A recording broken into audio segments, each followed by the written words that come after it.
That worked. I think we need to make a start. Right, Graham, we're going to make a start. It is 6:30, and just to let you know, we have to actually be physically out of this building by 8:30. So we'll need to be fairly prompt. So right, I think it's time I can say good evening all and welcome, as it's getting a bit dark out there. And thanks very much for coming tonight. My name's Sandra Durkin, and I'm Secretary of the West Midlands Pensioners Convention. And we have fellow delegates who are actually part of Keep Our NHS Public in Birmingham. First of all, a couple of domestics. There's no fire alarm test plan for tonight. So if the fire alarm does go off, then we'll go out of this door, turn right, down the stairs and out as quickly as you can. The men's toilets are left at the end along this corridor. The women's toilets, turn right, head for the stairs going up, and they're to the right hand of the stairs. Okay? And we've had a request that I need to put to you all, is we've been asked that our friend here would like to record this for somebody who's not able to make it tonight. But the telephone camera will actually be turned away from you all. So it will just be recording sound. But obviously, are you all happy to agree to that? Yeah? Thank you. Okay, no problem. Just a request, are there any more chairs? I'm afraid not. Chairs, they won't give us any more chairs, so you can sit on the side benches, okay? That'll do. Okay.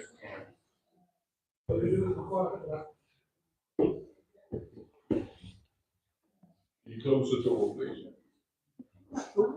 Let John in.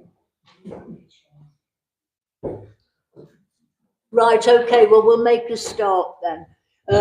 I'm very pleased to have been invited to chair tonight's meeting, and partly for selfish reasons, because I have to say, every time I've tried to understand what the 10-year plan is about and what the benefits are supposed to be, I've completely failed.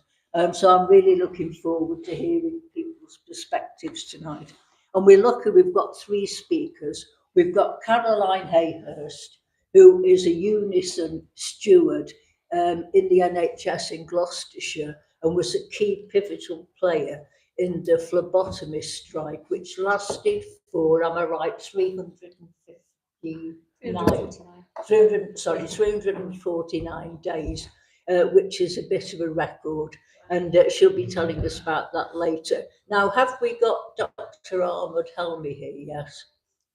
He's not arrived yet. Right, he's not arrived yet. I understand he's a senior consultant at Birmingham Heartland Hospital. Yeah. And our third speaker, and obviously last but not least, is John Puntis, who is currently the national co-chair of Keep Our NHS Public. Okay, so I'm going to invite Caroline to speak first for about 10 to 15 minutes. And what I suggest is that when Caroline has finished speaking, if anybody has any burning questions, to ask them then, but otherwise we will be having a Q&A at the end, and sometimes questions get answered by other speakers, don't they? Is that okay? Yeah, well, I'm in charge, it'll have to be okay. Okay, Caroline, welcome, and the floor is yours. Thank you for inviting me. Am I okay sitting or do I stand? Can people, if Caroline sits, can people hear?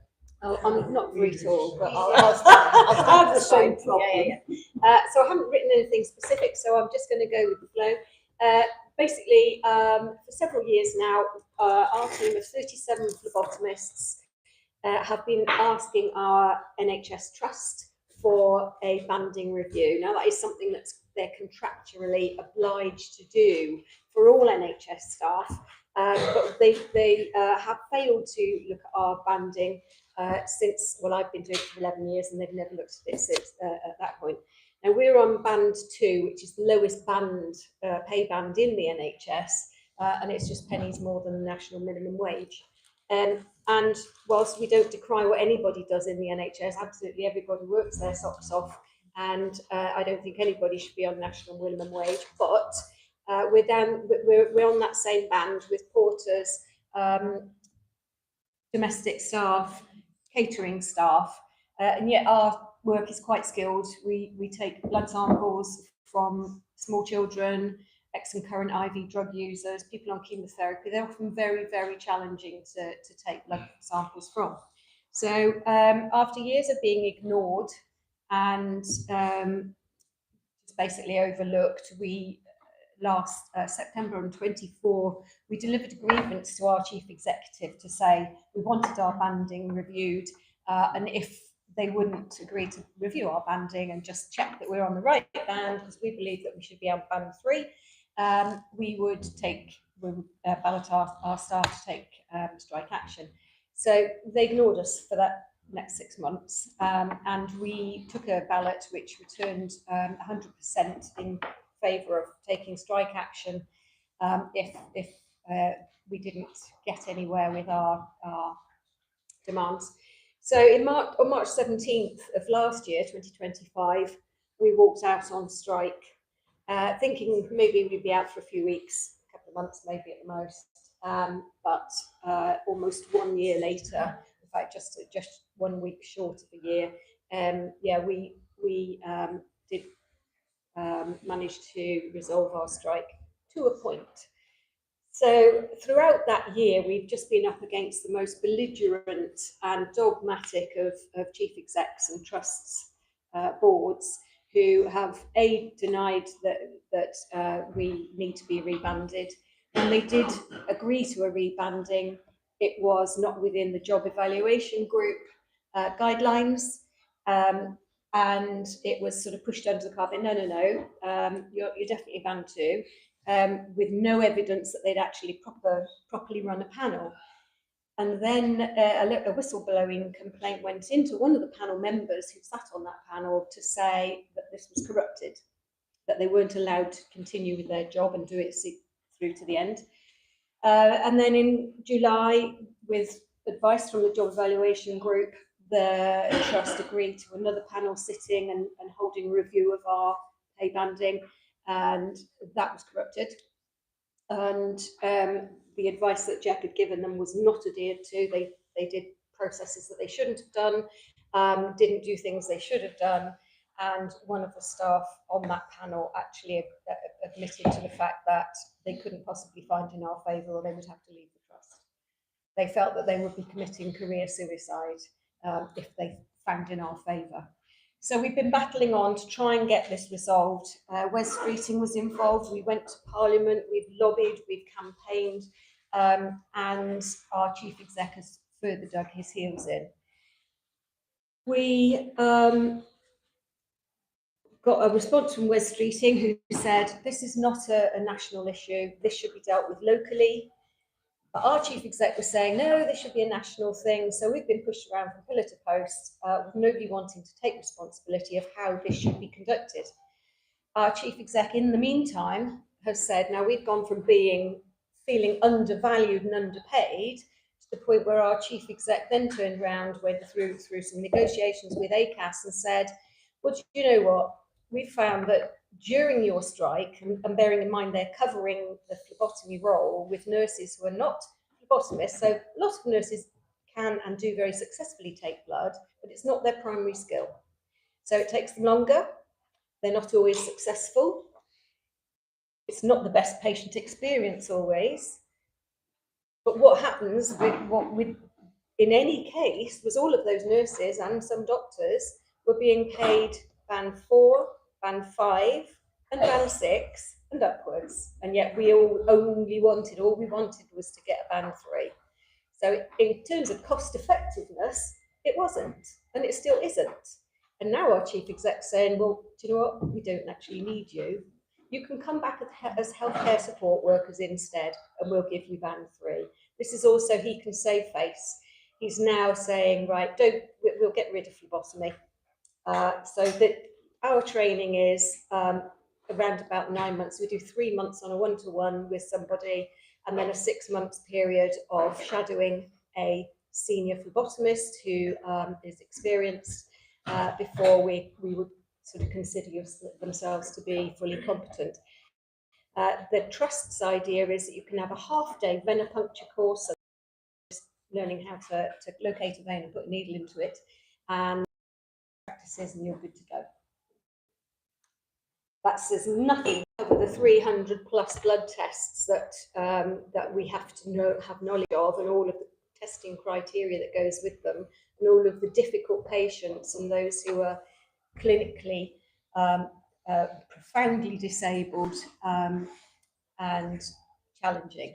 So we've gone from feeling undervalued and underpaid to completely not wanted. So what does that do for staff morale? And in the 10-year plan, the whole idea is well, if people feel undervalued and they're underpaid, they're not going to stay. We had to make a choice when we decided to go out on strike as to whether we would stay in the NHS, in the jobs that we loved, the jobs that we've trained for, the jobs that we applied for, and fight for more money, or whether we leave and go and work at a supermarket somewhere to get more money. And then the NHS says goodbye to, I think within our team at that point, we had 37, we were nearing 300 years of experience in our team. During the course of this industrial action, our numbers have diminished, but we weren't defeated. We carried on, and after various sets of negotiations and a lot of challenges between the unions and ACAS and our managers, we agreed to settle for, there were two options. So it's be a healthcare support worker and we'll give you band 3, but you're not going to be doing phlebotomy all the time, and there'll be no future for phlebotomy services within Gloucestershire, denying the Gloucestershire residents and the users of our facilities the right to the best care. So it was that, a one-off payment to reflect the term of the strike, the length of the strike. So in terms, I think it would have worked out at about £750. Either that, or we go to the national panel, which we agreed to do. Let them review our banding. If we come out at band 3 with the national panel, then we can fight our CEO for back pay, and we will. And along with that, and the reason we went down that route was because we asked for 24 months of protection for the phlebotomy services, and they agreed to giving us 6. And that's all we could get out of them. But we have gone back as phlebotomists. We are now campaigning to keep phlebotomy in Gloucestershire.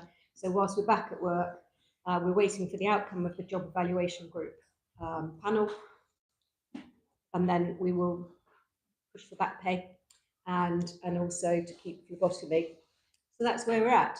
Our strike would not have continued or happened without the support of so many people, so many trades unionists, so many other unions, so many other healthcare workers, bin men, you name it, coming and visiting our picket, writing letters, putting money into our strike fund. We wouldn't have been able to do it. But the important thing was to stand up for ourselves, and also to make a stand for the rest of the low-paid workers in the NHS, that it is not okay for these chief execs on 6-figure salaries, ours is on 300k a year, plus expenses and bonuses. It is not okay for them to balance the books on the backs of the lowest paid workers. If you want to recruit and retain staff, you have to pay them properly and value their skills. And so we stayed out for nearly a year. I'm very proud of our team, because it's not just that what we've got and what we've got is not what we'd have wanted, but it's the best under the substance that we really felt we could get. After a year, everyone was tired. Everyone just felt they'd done everything they could. And so during the course of our strike, however, I think there are 11 different NHS trusts re-evaluated, rebanded their phlebotomists to band 3 and back paid them. So it has set a bit of a precedent, and it will continue like a domino effect. I believe it will continue. So that's about it. But I'm happy to answer any questions if you have any. Thank you.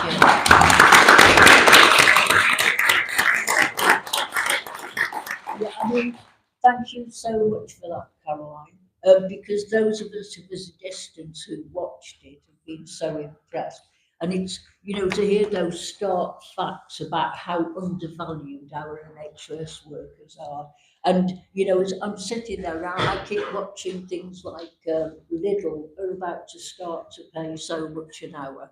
And when I sit here and think that after all of the training that our NHS staff have got, we would not blame them if they said, that's it, I'm off to Lidl, and I can go out at night. So thank you. So do we have any burning questions at this point? Hi, I just wanted to make a point. You mentioned earlier that you have specialist skills, especially for chemotherapy for our patients. I know from experience within my family who have suffered the normal standard nurses or RGN nurses, were not able to extract the blood as a specialist phlebotomist. So what they use, this is I actually seen this, myself. I've observed it. They used what they call a butterfly needle to extract the blood because they couldn't use the normal needle on the left arm where they, carried out the chemotherapy or radiotherapy. So that is a specialist skill, and a normal nurse can't do that because they do obviously require the phlebotomist to carry out that type of task. So that's something that Fleeting and other senior chief executives need to be aware of because that is something extra you have as opposed to a standard nurse doing the job. Thank you. Thanks. Yeah, we do. We have a lot of people with chemotherapy, and the chemo itself can damage their veins. And ladies, if they've had breast cancer, you can only use the side that hasn't been affected by the surgery. And so, there's all sorts of things that need to be taken into consideration. And when you're doing something all the time, you become so much more proficient at it. Two qualified and experienced phlebotomists could even in a chemotherapy clinic with a lot of very unwell patients would manage to bleed 90 people in the morning, whereas the nurses who are paid at band 5 and up were struggling to see half of that number. So it's about efficiency, productivity, as well as the human experience. Thank you. Okay, oh yes, Andy. Yeah, hi, I'm Andy Chaplin, Secretary of Birmingham Solihull Mental Health. Now, my branch just gave you some money. Is your strike fund still open? And does it still need money? If so, say so they can publicise it for you. No, I think we've closed that now, but thank you. The other bit is what you said about the nurses and other people doing what was your job. It is a skilled job, no doubt about that. But also, the nurses haven't got time to take the bloods. If a nurse is taking blood, you're taking them off another important task, right? Phlebotomy. If an HCA was doing phlebotomy, they could be a band 4. It actually pushes them through the next banding. I understand the banding, so hopefully the national panel will meet in your favour. Otherwise, it goes to health conference in April, and if you're not going, if you are going, I'll see you in Edinburgh. Right? Yes. But this is a national dispute as far as Unison is concerned. We've got to keep that support up for you, so well done. Thank you. Staying out of you is hard bloody work. Can I just ask you? I realise this has absolutely nothing to do with the NHS 10-year plan. You stand up, brother, and speak up. Yeah. I realise this has nothing to do with the NHS 10-year plan, but given your dispute on everything and how the NHS works, why not just join Agenda for Change? They are. So Agenda for Change automatically get rebranded and go centrally and highlight, well, actually, you do more than physicians. Their trust wasn't doing it. So Agenda for Change influences the job evaluation group banding. So they use the Agenda for Change to put you on the pay spine for your skills. So it's used as a job matching profile to get away from the fact that we are predominantly women in our group. There's only one guy and the rest of us are women. But even so, by using Agenda for Change as a framework, it stops inequalities from, or it's supposed to stop inequalities from happening. But so it is based on AFC. Thank you. Can we move on now to, I think our second speaker has arrived. Yes, he's arrived. Right, It's all ready. ready to roll. Okay, thanks. So, can I introduce Dr. Ahmed? And do we need to do any moving around here? No, you carry on. Good afternoon, everyone, and thanks for coming and thanks for the invitation. The people is coming from NHS directly from the hospital, so just arriving. Try to get those things sorted first. I prepared some slides. I thought would be helpful for this meeting. It shouldn't be too long anyway.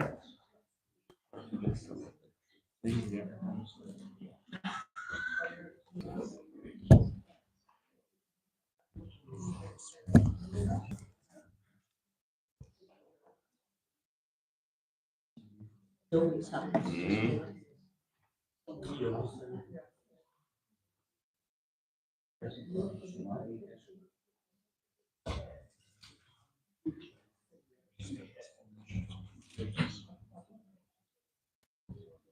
HDMI link.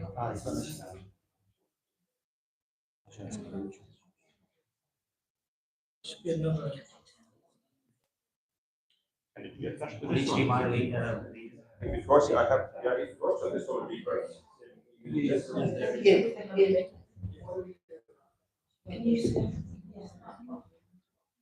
don't think you're issue. I think it's very rich. What we can do is I can call you on Teams. Is it this too far? I can come with my laptop from here.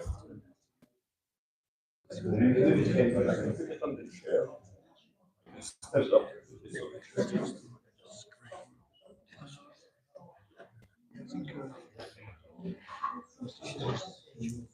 No, you're not. No. Sure.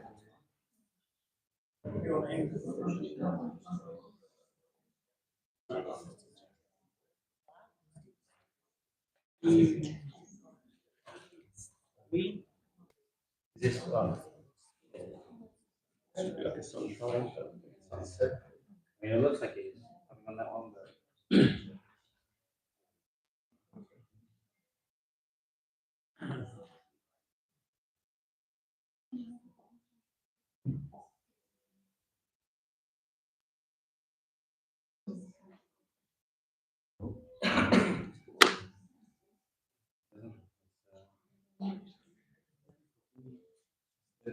You want one? This is a, I'll try this one.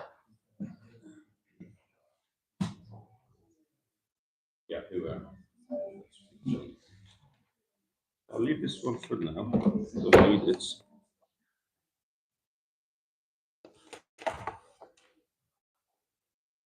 Yeah, here.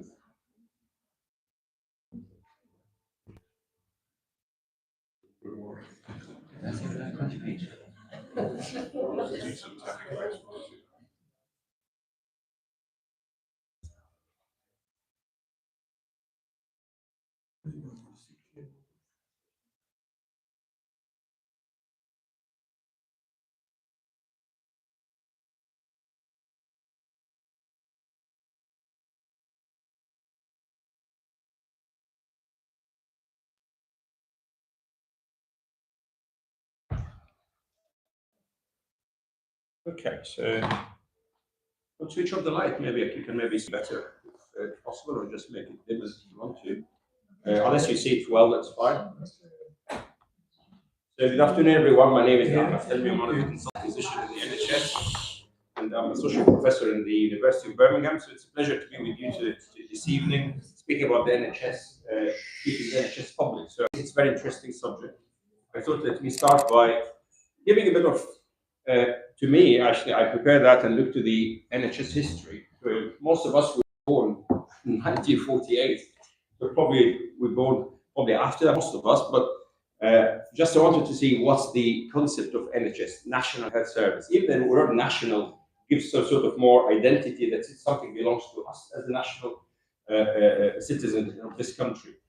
And it was the concept to make it free. So we need education and health are essential for every single one of us, certainly, especially as we become old, we get multiple medical problems. So we need a free NHS. We don't want to pay too much for a service which is essential for our lives.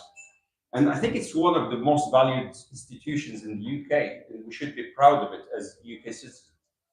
A few years ago, it's 1948, in 2018, this was the 70th anniversary, so it was a big, so if you remember that few years ago, before COVID, it was something just to celebrate really, and we keep celebrating that even every year. When it became 75, it's another celebration.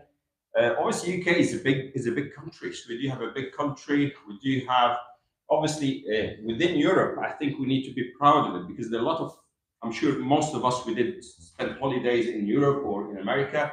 So even I remember Obama himself, he was trying to create something similar during his term, but he actually failed to do it. How he gets service free for every single person in the land. It's actually the idea started post-World War reform, and the idea was at the time of the Labour Party to be available for everyone. This is, if you look into this, that's the history, and I think we are in debt for this gentleman, Anrin Bivan, Ministry of Health. Don't know him, but actually he's the one who started that, if you like, during his time, 5th of July 48, at Park Hospital, which is in the north near Manchester. So this was the start, and you can see first time just to have a girl who's been treated freely in the NHS. Again, the same thing, just to celebrate the start of this service. And it was mentioned in the news at the time at the National Health Service. Very proud of to make this start in 1948. It was really a big revolutionary step to have this free service. And it was based on this, you and your family, so basically family doctor. So the concept of GP or general practitioner was invented or started at that time. You have access to a local medical practitioner, and then you can have access to the hospital. Dental was included at the time, even eye service, maternity, and then you need prescriptions and investigations. Obviously, there are a lot of advance happened after that, MRI, CT, as long as we went through. Apologies. The vast majority of the public NHS funding comes from general taxation and national insurance. So how we fund that? We need, service has to need money, isn't it? Either health insurance or you get, so basically taxation and national insurance. Small proportion of funding, 1% of total Department of Health and Social Care budget in 23-24. So basically it mainly comes from patient charges for service. It's very little. So basically we contribute and then we get this back as a healthcare service. The sources of the funding of NHS currently, and this is very relevant to making our NHS public, 98.8% is from, it comes from general taxation, 1.2% from NHS funding comes from patient charges. So it's a little bit, we pay very little, and I think the concept of making us paying more while you pay taxes, that's the challenge. I think that's the idea of getting this, keeping our NHS public. Public funding, as we said, we're spending, Department of Health is actually spending a huge budgets. We say 24-25, we speak about 204.7 billion pounds. So it's actually, the service is quite expensive. We need to ensure that this is there. And majority of the spending was on day-to-day items, staff salary, medicines, and remaining with the capital expenditure. Again, most of it, 187 billion, was allocated to NHS England for spending on health services. The remainder was central budgets and social care. We should be proud of NHS because it's not only medical. So you can have a chest infection, but you can't go home until you have, for example, if you need a wheelchair, you need a commode, you need something. This comes the social service as part of it. So I think the blessing is we do have social service as well included as a package. Maybe in America, I know I have a relative who works in America. Actually, you've done your chest infection, you deal with your wheelchair, you deal with your whatever. So we don't care for that. We don't pay for it. So it's still a blessing. And since 55, 56, spending has been increasing really because the cost is, MRIs, all those operations becoming more sophisticated. So there have been actually an increase in the funding gradually. And this is how the budget has grown, actually. It went from, this is 1948, almost 49, until 2016, and it went further beyond. Obviously, COVID came and did hit hard, but I think this is, if it means anything, means that we need always money to fund this service and to keep it going. So healthcare spending in the UK, again, another slide to show that, and maybe more recent until 2024. So there's been real funding and nominal spending here. There is an NHS, all those just slides showing that we need more money to keep the service going. This is the England as well population. What coverage are we giving? So we have to understand that we are about 60 million people, and the numbers have been increasing obviously dramatically during since for the last 70 odd years. So we need to ensure that we have an expansion as well to cover, all this service or demand. So this is the UK population. We're approaching 70 million. So prescription charges, it's actually started as free completely, and now we have to pay a little bit. So we want to be sure that we not continue to have that, and we have to make it completely private. Yes, maybe someone might argue that a small contribution might be good to actually maintain the service. I was actually coming, which is a parking issue. I took a taxi just to be on time, tried my best. Had a chat with the taxi driver on the way. He said, "Where are you going?" And I said, "Oh, your doctor coming." I said, "I'm going to this." And he said, "Oh, by the way, so I think it's probably paying a little charges, not too bad." Fine, interesting. The reason for that maybe sometimes there was in the British Medical Journal about maybe the abuse of the system when it becomes free. People come to ED when they don't need it. For example, but I actually responded to that saying that maybe we need to expand more in the general practice. Now, to get an appointment with GP is very difficult. People end up by getting, "I have a back pain for 3 years, but I need to see somebody." And it's the GP is closed, so you go to ED, and you shouldn't be there because actually it's needed for someone to come with a heart attack, etc., or stroke. So again, it's a bit of argument about that. So workforce expansion, I think maybe the previous speaker mentioned about maybe trying to get maybe a phlebotomy service as she mentioned, or maybe that's why we have strikes. People sometimes say, "Oh, those doctors are well paid. Why they do strikes, etc." To be honest, we do a lot of out of hours, anti-social hours. I think I was speaking to somebody just saying about their career, weekends, nights, all those. It's part of our career, and we're proud of that. But at the same time, the expansion in salaries haven't been increased for those to cover this increase in the service and the expansion. And not only doctors, nurses, and we've seen that for ambulance crew. We've seen that during the last few years. Obviously, this is what I'm mentioning, hospital doctors and nurses. So NHS over the years, we started with quite small numbers, and the numbers have increased. Having said that, I was just surprised about the beds. The bed number have been less. Increased, yeah. Yeah, so the bed is 1948.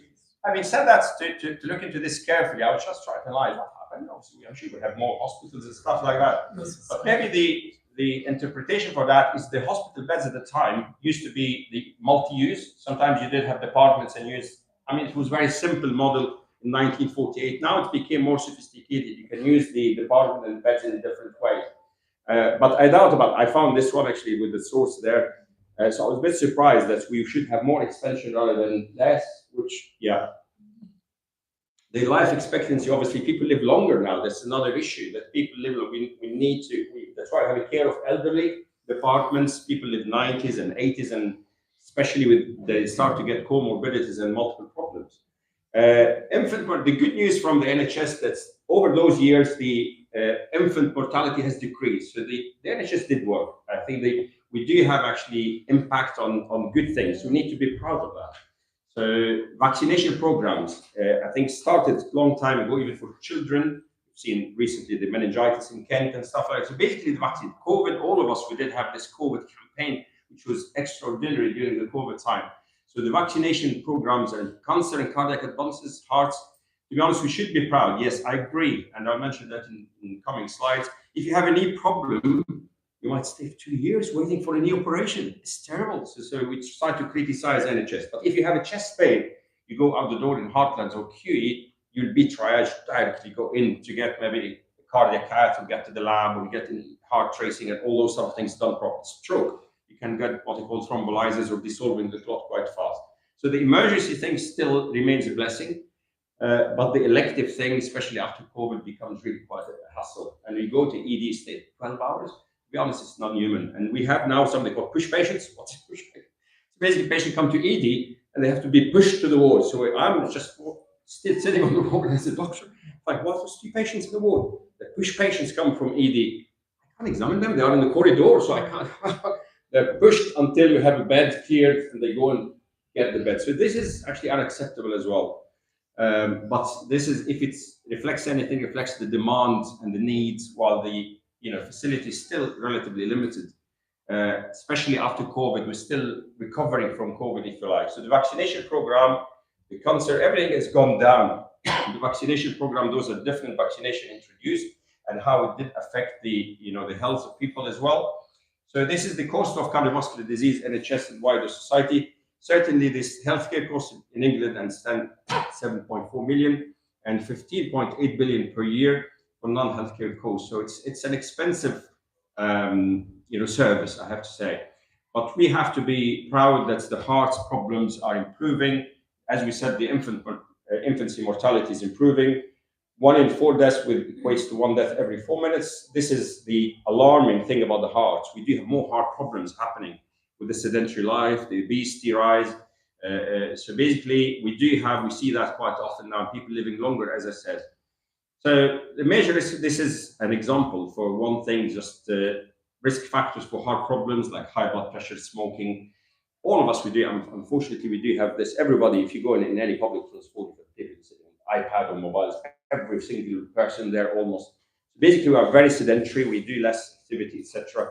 COVID, as I mentioned, the COVID impact was terrible in terms of the mass vaccination we should be proud of it, but it had an impact after that on the waiting time. 4 in 10 UK cancer cases are avoidable, so this is different cancers as well, and the risk factors for them. So I'm speaking that's about the cancer. And then those are the different numbers of different, for example, people with further positive according to first results. So basically, those are screening programs as well. So we do have screening, for example, for cancer, for like if you are above 50 now, 55, you can get a sample stool sample just for screening. We do have the breast screening program, so the cervical screening program. Those are very important to pick up cancer early. So that's what I'm mentioning here. The bowel cancer screening program is 10 years down the line now. So a lot of things have been advances, and we should be proud of them in NHS. This is the one that I mentioned. You can get that over the post if you are above 50. This is a very ironic thing because this is NHS in 48, NHS in 2025. So basically, if you can have a rapid glance, just if it says anything, it says that definitely overcrowded, too many people, and you see the age. So the age category we're dealing now with a lot of elderly people and staffing. We did have 2 nurses waiting there. What was the problem? Whooping cough, tuberculosis, like infectious diseases. Now we're dealing with diabetes, dementia, arthritis, which is related to the living longer and having multiple problems. So those are challenges that we need to face when we actually try to analyze and discuss this. And people waiting for treatments, it's becoming really, especially after COVID, it's really quite high. So yes, we might argue NHS is very good, but the waiting time in ED, waiting time for elective operations and stuff, it's really terrible. So this is the waiting time in A&E. So the target is 4 hours. The target of the government is just go within 4 hours. You might say for 12 hours, 16 hours. It's really quite. A lot of people do leave. Actually, I have a name of the patient. Go there. Where's the patient? Just calling them. They got fed up and left. So that's things that do happen. So we need to tackle that and try to get on top of it. I have to argue, say maybe the social service is a blessing, but people stay longer in hospitals. So imagine someone who's in their 80s, might be mummy, might be granny. Those people have chest infection treated, but they're waiting for a month to get a nursing home placement. They wait for 2 months waiting for like placement or something. And that's occupying an acute bed. So this is a complete challenge for NHS because you and me might need to go there for a chest pain, for a heart attack, and the bed is occupied. So we do have bed occupancy. So maybe investment more in nursing cares, in residential homes, etc. So the challenges are funding pressures, certainly money, staff shortages, and the staff satisfaction and the payments and all those things. Aging population, as I said, a lot of people live longer and more people requiring the service, having multiple problems that you need to deal with. And maybe sometimes health inequalities as well. We have to admit that. And British Medical Journal mentioned that in deprived areas. Basically, the equality and within the NHS, within this where you live, and it's a postcode lottery, if you like, need to be tackled as well to ensure we have health equality. So again, as we mentioned, the staff shortage. So we do have in nursing and in medical, in all vacancies as well. So we do have vacancies, people, NHS need people. And the census mentioned that still, the 2021 census mentioned that the UK population is about 70 million. And obviously we are proud in Birmingham and the UK to have a multicultural ethnicity background, etc. So we have maybe 20% from ethnic backgrounds, professional and stuff like that. And having said that, still the NHS reflecting this population, about 20% of the NHS is covered by people from different ethnic background, but coming as a professional and staying there and just becoming, UK becomes their home. Having said that, still there is requirements to get more filling gaps and on-calls and stuff like that. So this is the slide for the ethnic quality and mentioning how, in some areas you do have more diabetes, more mental problems, etc., depending on the postcode lottery. And then the new blessing happened during the COVID time when we had everything was turned to Zoom and turned to digital. Even I couldn't imagine myself and the patients just to treat the patient over the phone. We realized that, not everybody, obviously, if you have a new diabetes, if you have something in surgery, in a knee problem, and a wound or something, that's need face-to-face. Even we did that in COVID with PPE, etc., with the masks and so on.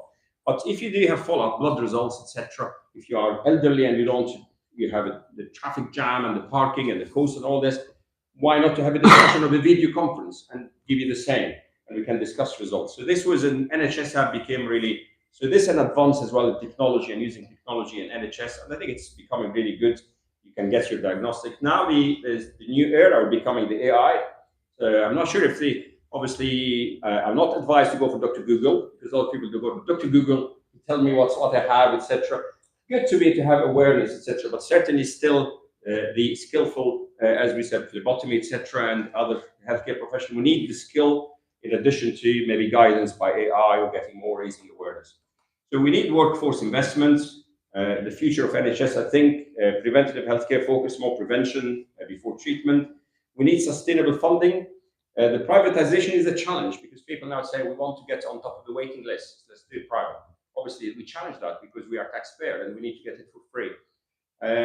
Maintaining funding principles about getting a service delivered to everyone. The staffing, the waiting times, maintaining a high standards and training and continuous professional development, etc.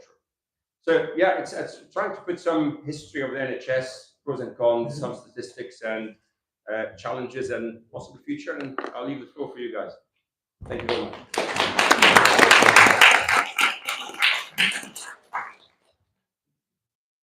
Wow.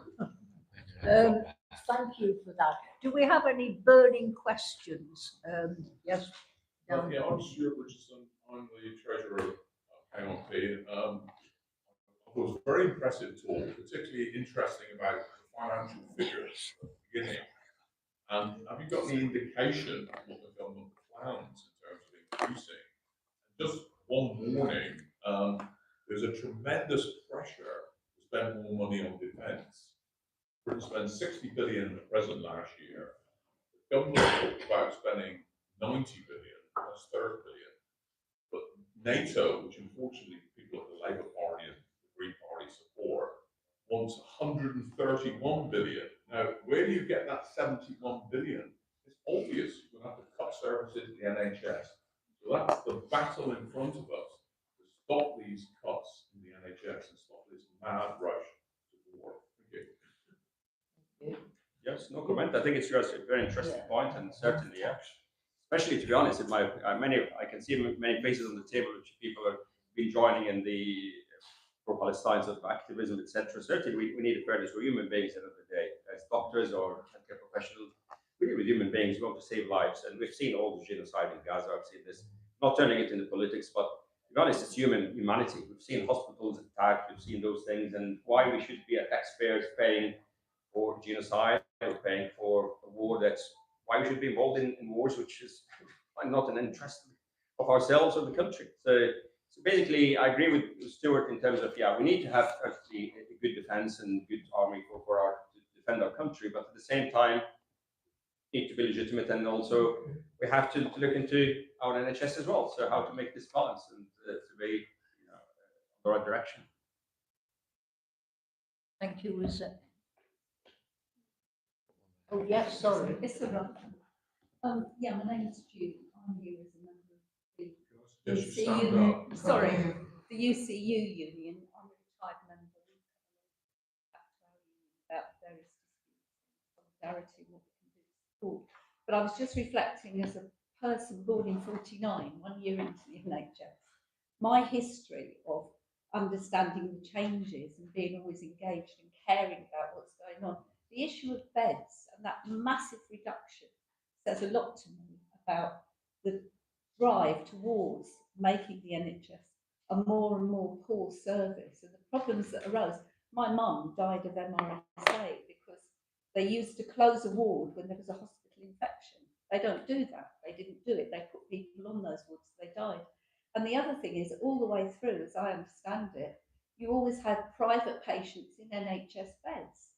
And that isn't mentioned. It wasn't just that people are now being shipped out to the private sector because all the money that's being invested in ministers that want the money to go that way, but all the way through the issue of not enough beds and actually allowing the private sector to work within it. And I know you're a consultant, but apparently at the very beginning. I don't do private anyway, so Yeah, feel okay. free to speak freely. Yeah. I'm just NHS consultant only, yeah. Oh, brilliant. Well, very pleased to be here. But the consultants had a lot of power in saying they would only work in the NHS if they could use the beds for private care. And I think it's really ironic now that we're being directed off to all these private sector beds while our own NHS beds and buildings falling apart, beds reduced. Yeah. So I just... The only thing that I do, is just to be correct, that I don't do private like clinics, so I do something called like a virtual sort of advice. If you need, I do it just free, just webinars and stuff like that. People really need some advice through like company, but it's just, I don't take money for it. Was there just, oh, yeah, Oh, okay. It's just generally NHS is broken, and the only way to find what's needed you need to go back to start again. Because I have to say, I used to be a carer, and phoning an ambulance, sometimes you have to wait up to 12 hours for an ambulance. So it's just more likely, with all the questionnaires and whatnot, when they find what the system needs for anything. And I just don't like the political football that is going on with the parties in the elections and whatnot. So NHS needs rebuilding from A again. Thanks for that. Certainly improvements and building on what's been done, and just certainly still a good legacy, but certainly there is funding, improvements, and yeah. yes. Yes, plans and really heavy read. In a few things that are unexplained, in my view, not being looked at closely. Talking about digital transformation, what everybody seems to forget. Everybody has access to digital gadgets, and there should be a choice. And I see it from the other arenas that I'm involved in, that less and less choice is being given. Online, NHS. You know, you can say many people can't afford to pay for Wi-Fi in their own home.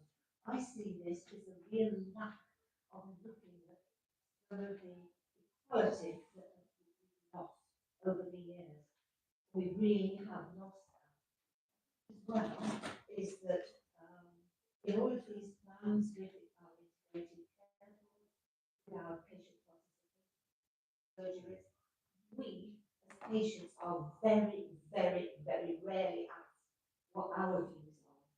We just don't do, not involved in, saying, that isn't what we want. Like you say, okay, we contribute all of our lives, most of us, to provide our NHS. But more and more, we are not listening to. I've seen involvement with patients deteriorate over the years significantly. Now it's at the very bottom. And unless people start and listen, you know, if everything is being pushed on, care for yourself, get to these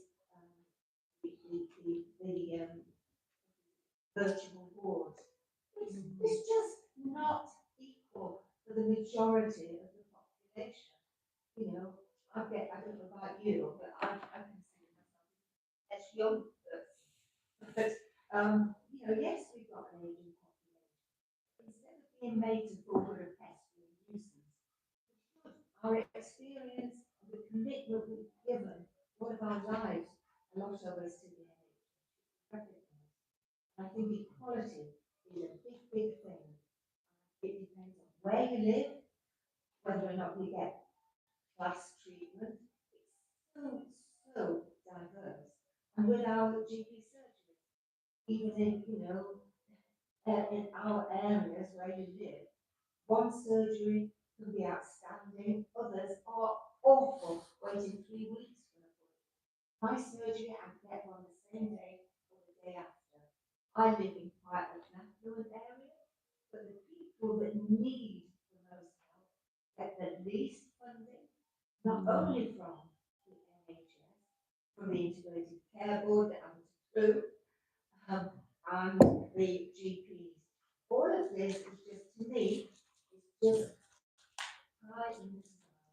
It really, really is. I think there's been some difference, but I cannot see that this 10-year plan that has been 14 years in the making. Thank you. Can I really don't want to stop questions and discussion, but I'm very conscious of time. So I'll be around anyway. I'll be around. Thank you. So could I suggest, because Tony is now going to tell us how the 10-year plan is going to actually solve all of those problems. Am I right? Yeah, it's John, but John. all right. In fact, my co-chair is Tony. Yes, my apologies. So we'll move on, and as I say, we will then try and take as many questions and discussion as we can afterwards. So thank you very much for the invitation. I was told I could speak for up to 30 minutes, which I probably will do, but if I'm going on too long, you can stop me. After 20 minutes, it might be good to have a prompt. And I take the last speaker's presentation as an endorsement of the model of the NHS that we've lived with. And I think now we have to accept it is really under threat. So I'm John Puntis. I'm a retired consultant paediatrician. I actually did most of my training in Birmingham at the Children's Hospital, so I have very fond memories of Birmingham. I was born in West Bromwich, so I am local. Then I moved to Leeds to take charge of a very large neonatal intensive care unit and worked in Leeds for 28 years, and now I do NHS campaigning.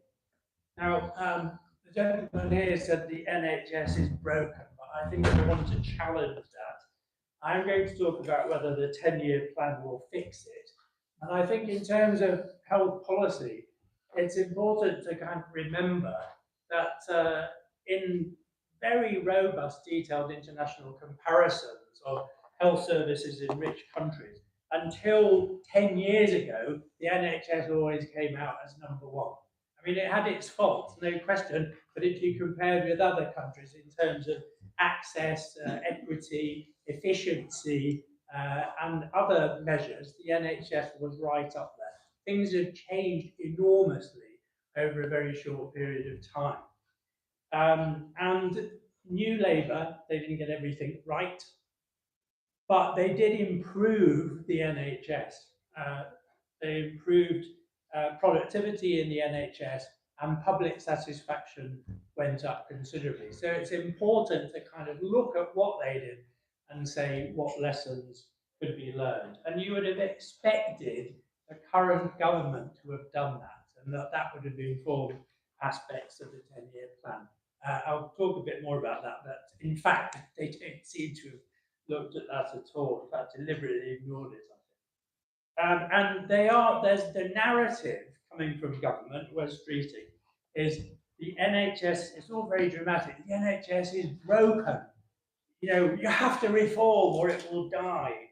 And Alan Milburn, you remember, was Health Secretary from 1999 to, I think, 2003, then went to work in the private healthcare sector.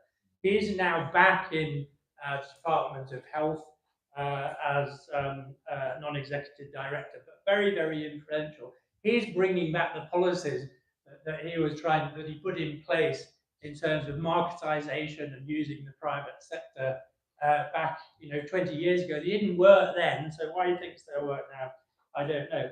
And he said recently, it's 1,000,000 times worse than I was in office, and it's very much in the last chance saloon. I think this is just not true. And another thing, in the manifesto, Labour manifesto, it said, the reality is that the NHS is still designed for the world of 1948, where people needed short-term treatment for infectious diseases or injury. Well, this is a nonsense, as the last speaker demonstrated. The NHS evolves, it improves, new science comes along, things happen differently. I don't know who writes these things, but it's not someone who's been a patient or has gone into a hospital or who knows about transplant surgery or renal dialysis or intensive care units, none of which were around in 1948. So I think there's this attempt to say that the system we've had somehow has failed and it's now broken and we have to have a completely different system. And I think this is wrong. And funding is a very important issue. And the 99% organisation, some of you may know, they've produced some excellent reports on the NHS together with COMP. And I think one of the examples they used was quite apt, really. And they referred to something that Charles Dickens had written about. And this was an experimental philosopher who decided that his racehorse didn't actually need to eat.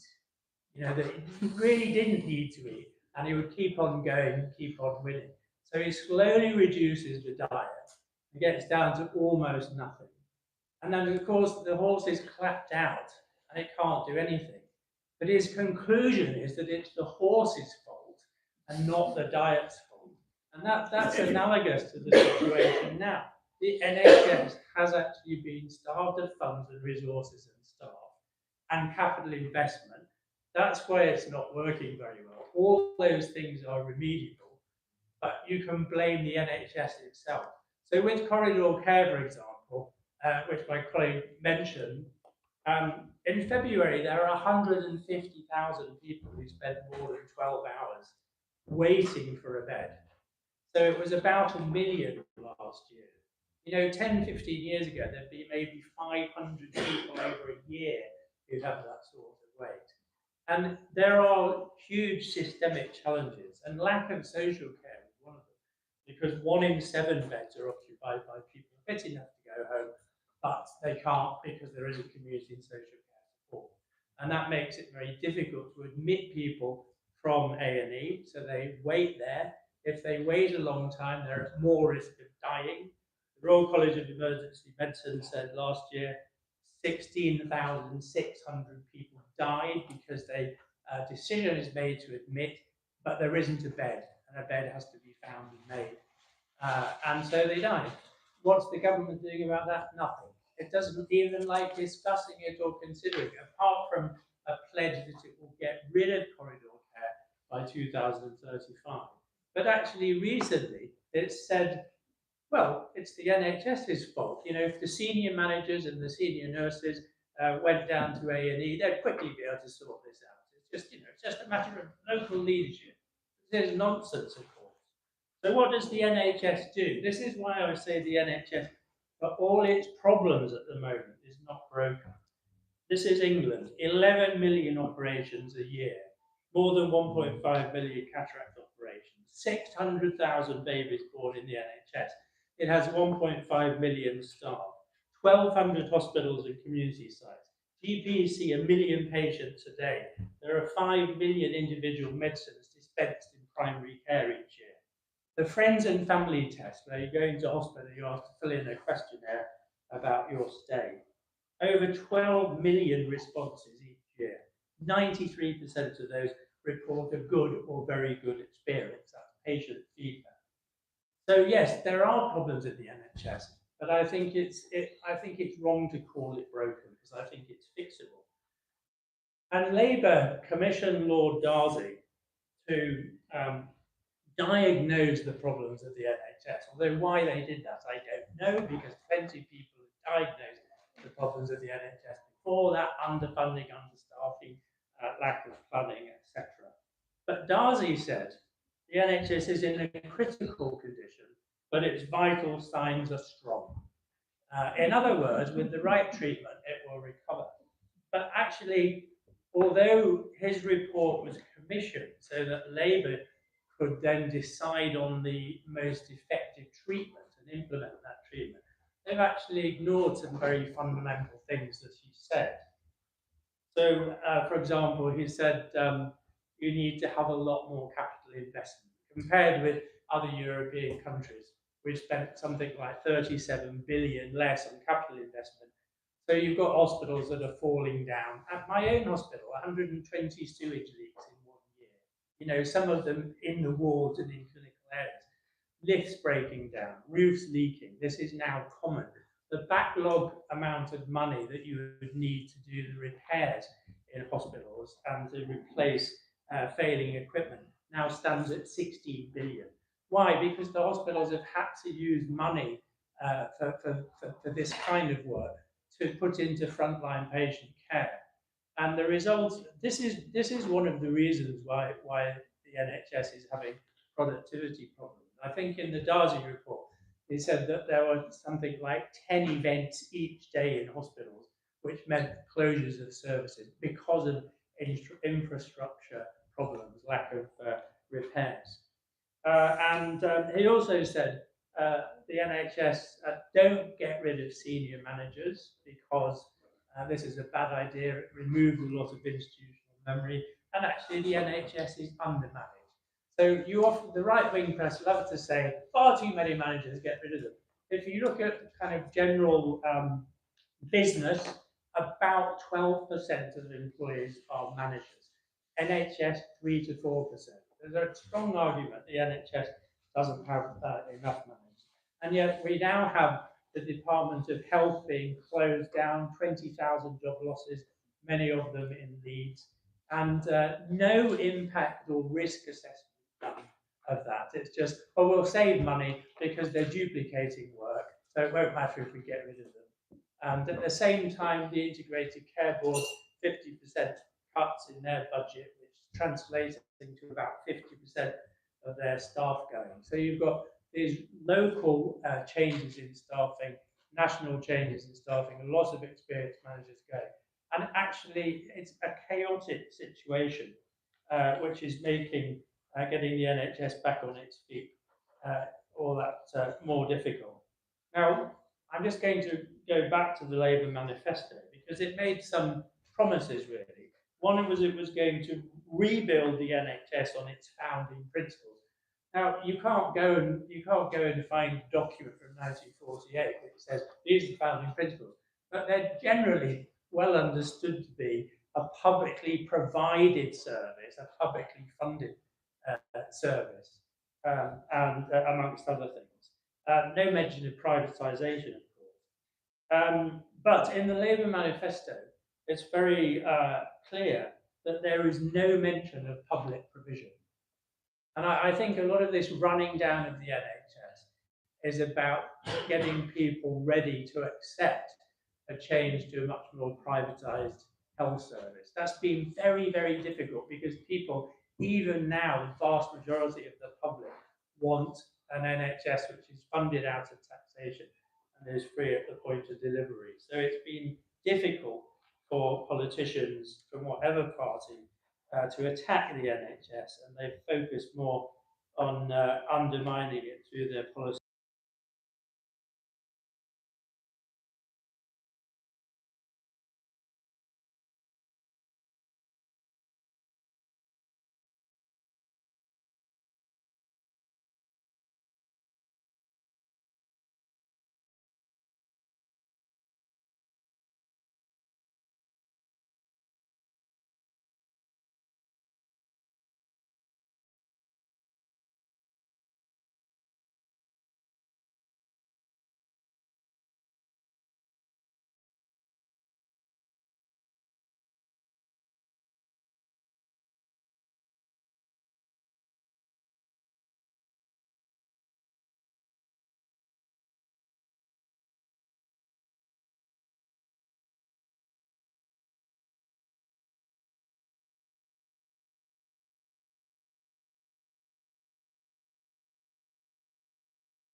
do is to grow the pie, and then there'll be more money, and we'll have to do.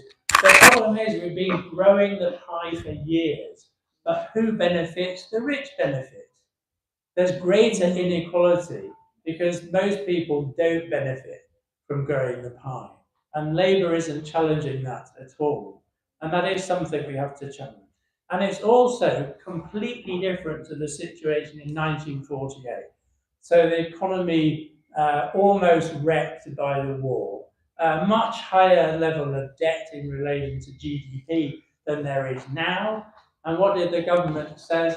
It says to rebuild the economy, we need to have a good health service. So we're going to invest money in building a health service, and then the economy will grow. So they didn't say, oh, the beverage book, it's really good. We really agree with it. We'd really like to do it. But, you know, we have to be realistic. There's not much money around at the moment. There's other demands. You know, we'll put it on hold and maybe we'll be able to. But it was a different mindset. And I don't see why we can't go back to that mindset. And there are problems if we don't do that. Because we now have something like 2.8 million people out of work because they're sick.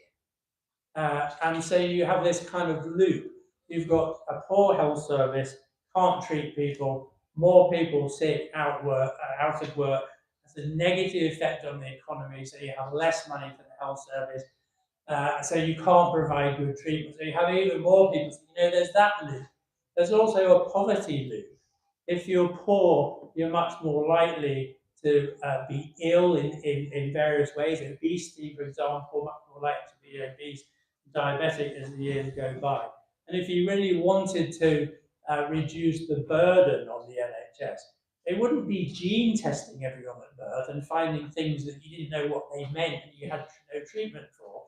It would actually be dealing with poverty, dealing with poor housing, dealing with low-paid jobs, dealing with environmental issues, dealing with the climate crisis. These are things that you would actually do to prevent the downstream pressure on the NHS. And that's just, again, it doesn't seem to be the way that Labour sees it. And so by arguing for a properly funded NHS, you're actually challenging the whole economic thinking of not Labour, not just Labour, but also the Tories and of course Reform as well. That there is this limited pot of money. You have to be grateful for what you're given because there's no more. And actually things like defence are somehow more important. And we need a different mindset that says actually the economy is about making the lives of most ordinary people better. And that's a good thing. The NHS and social care are not negative things, a drain on the taxpayer. They're about making people's lives better. And that's what we want to do. Thank you very much.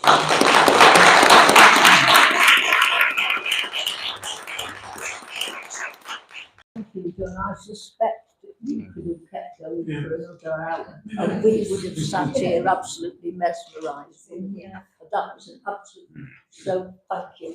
Right, we've got 20 minutes. So I'm going to be, I mean, I've made a dreadful job of it so far. We've run really over. So I'm going to be firm with people and ask you, please, try to keep questions and contributions short. And so you've been waiting patiently for a long time, and then Andy. With the aging population and the decline in birth rates, how do you factor that in with a potential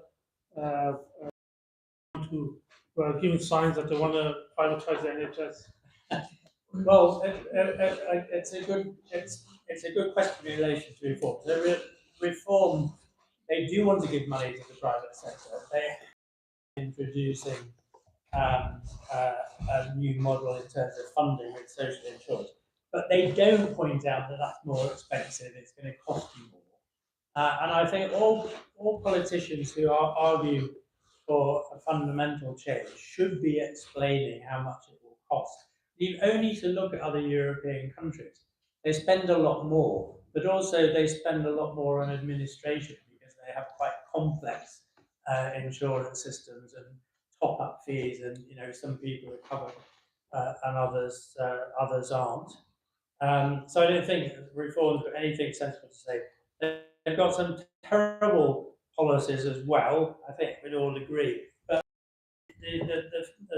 the speaker who came before me mentioned that this is true of social care as well. 1 in 5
My mental health trust is 5 to 10 years old. It can't cope with an update, never mind artificial intelligence, right?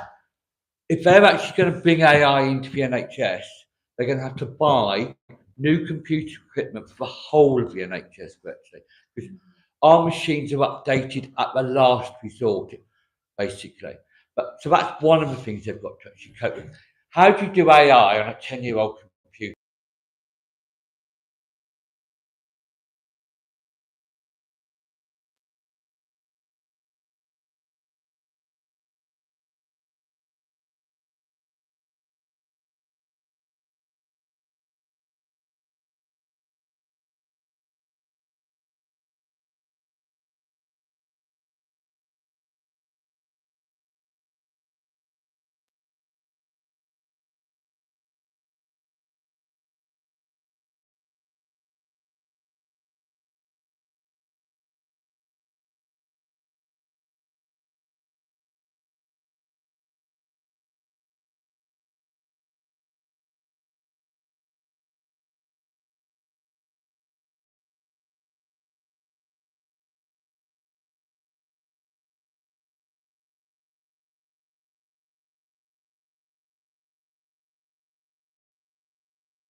needs.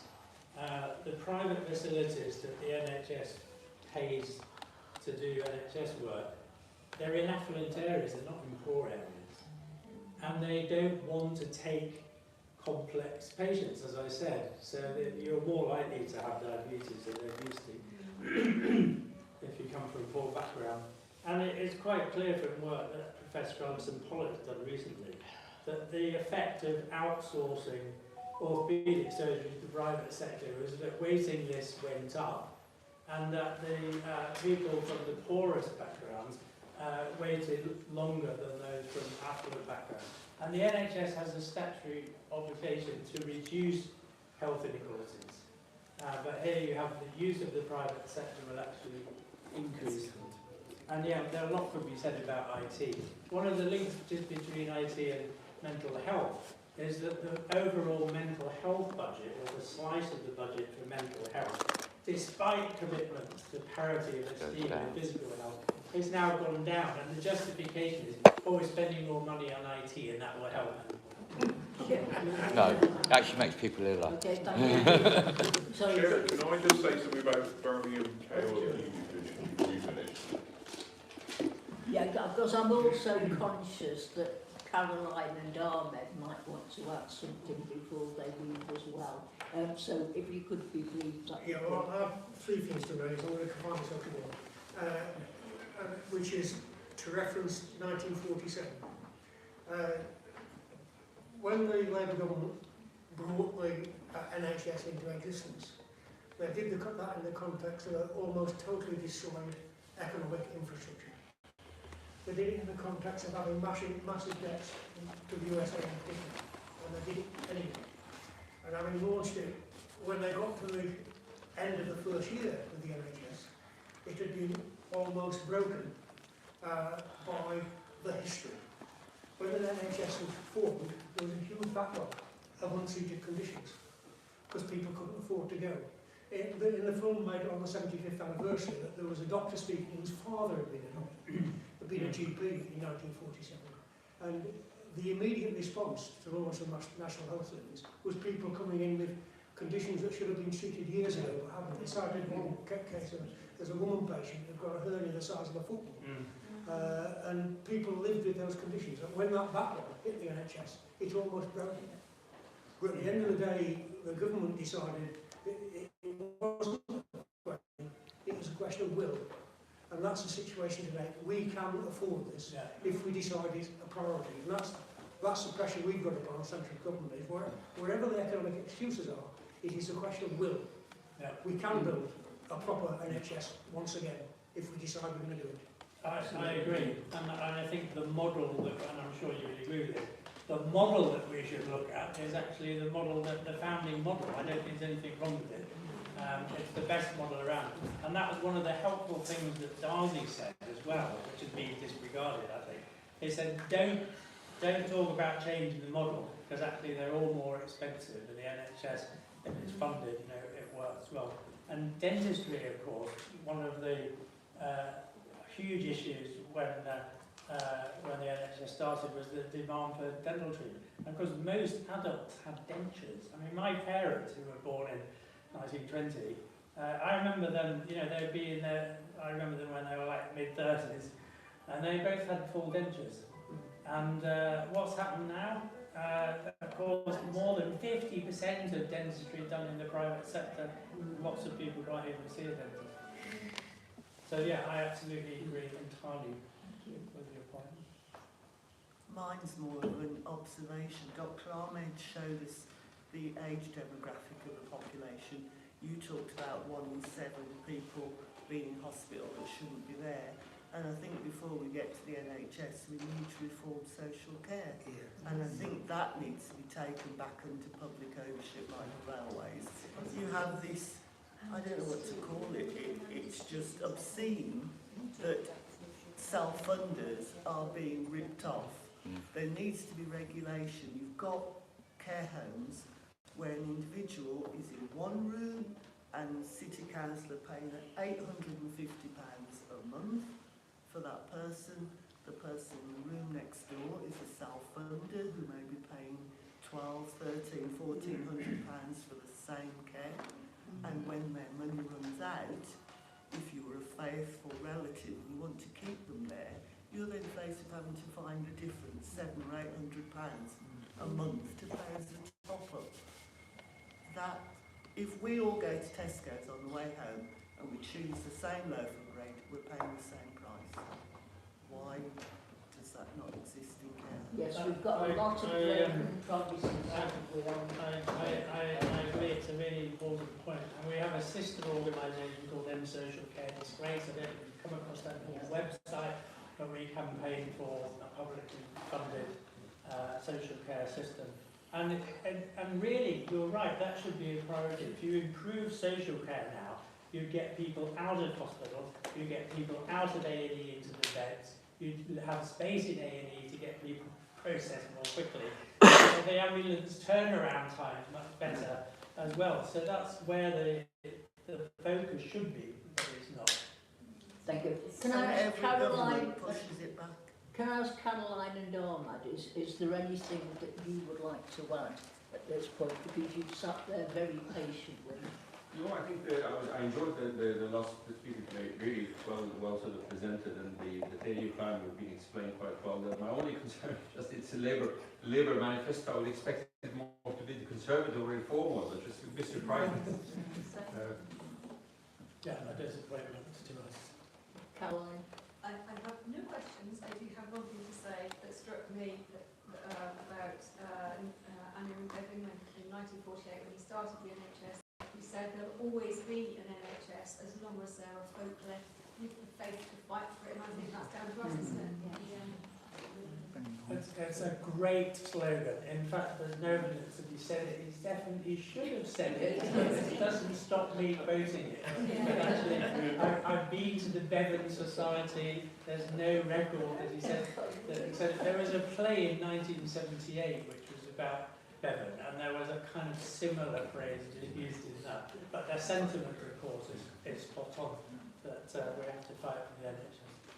Right, the woman in the blue jumper. How many clinicians do we have in the room? Is it only 2, or have we got more than 2 clinicians? Have we got 3 clinicians? I don't know. Any rise on 2 clinicians? Can I just say something about Birmingham KONP? The lady at the back. Yeah, I just wanted to, the point you mentioned earlier when you talked about digital transformation and following the model for the retail industry of brick to click, AI technology. Something that I've noted and referred to certain articles, there's been NHS data breaches where third-party companies have obtained the information from the NHS list of patients, and there's been cybersecurity incidents as well. That's something else that needs to be factored in as well. Indeed, and I think we haven't got time to discuss things like Palantir, but I'm going to our integrated care board tomorrow to argue that they shouldn't be using Palantir. Yeah, can I, from Birmingham KONP, can I welcome a lot of new people here? And it's very important that you give your email to Claire or John, who's the secretary. We do meet every month on the second Wednesday of the month by Zoom at 7:30.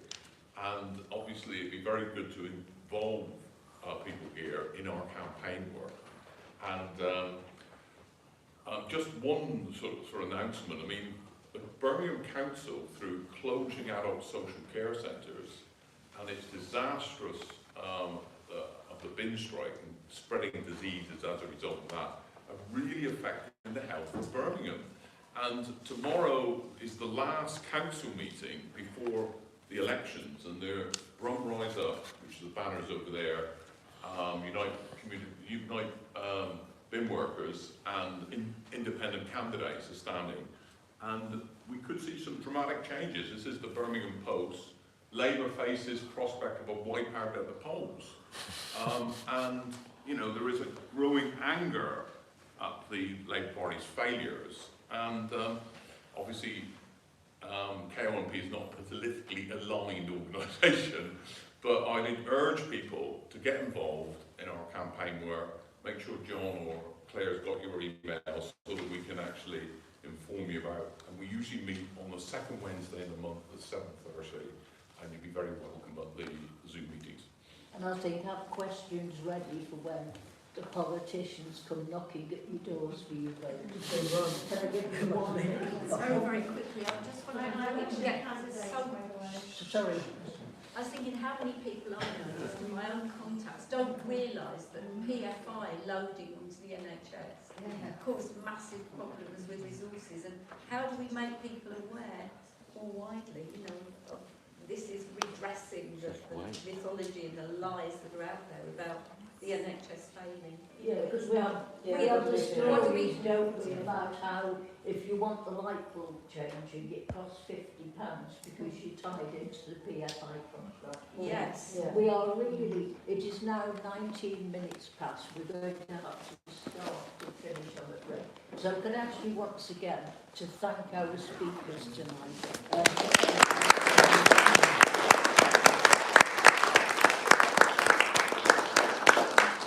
And also thank you all for coming and taking part, and please, you know, do try and get involved in KOMP and spread the word. Yeah, thank you.